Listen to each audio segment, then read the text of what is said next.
Something is trying to get into my house. It's out there, waiting for me to leave. I woke up around 1:00 a.m. a week ago, groggy and disoriented, to prepare for my usual night shift. I noticed that my cat, Brunch, who typically sleeps at the foot of my bed, had left in the middle of the night.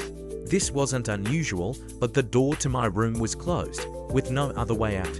Puzzled, I quickly searched the room, but after being unable to find him, I figured my older sister had whisked the poor cat away to her room. No big deal, I thought. I finished preparing and was ready to head out. But just as I reached for the doorknob, I heard a soft hiss coming from my room. I marched back in, now convinced Brunch was just hiding somewhere out of sight. Peering under the bed, I discovered Brunch, huddled at the far end of the bed behind an assortment of shoeboxes.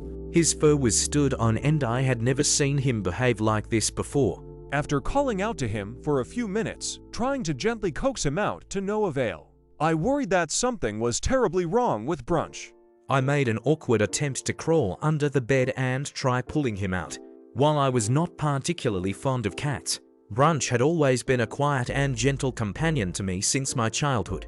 He had never scratched me or anyone else for that matter. Yet for the first time, as I reached out to him, he let out a deep, guttural hiss and slashed my arm, leaving a deep gash. Shocked, I retreated from under the bed. I was bleeding a lot more than I would have expected. With a mix of frustration from the sudden violence and panic at the sight of blood all over my arm and clothes, I realized I probably wasn't going to make it to work on time. I hurriedly messaged my boss, letting them know I would be late before tending my wound. Cleaning myself up and getting changed. Brunch was still hiding under the bed, and just as I was about to try coaxing him out again, I heard a knock on the front door. What the hell? Who knocks on people's doors at 2 in the morning? I muttered to myself, perplexed and slightly unnerved. I stepped into the hallway, moving cautiously towards the door. Through the frosted window, I could see a somewhat familiar figure standing there, eerily motionless. My heart pounded as I slowly approached. That's when I heard a voice. Hey! It's me! Let me in.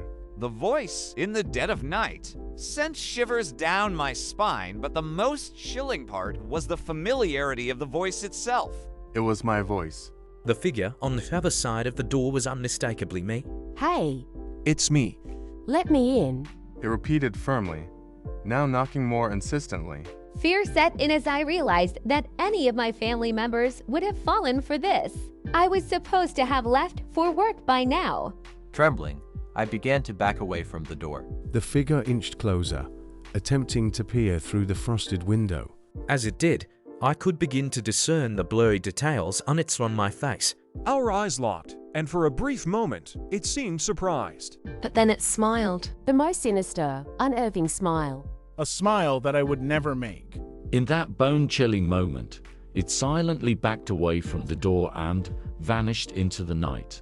Needless to say, I never made it to work that night or any night since.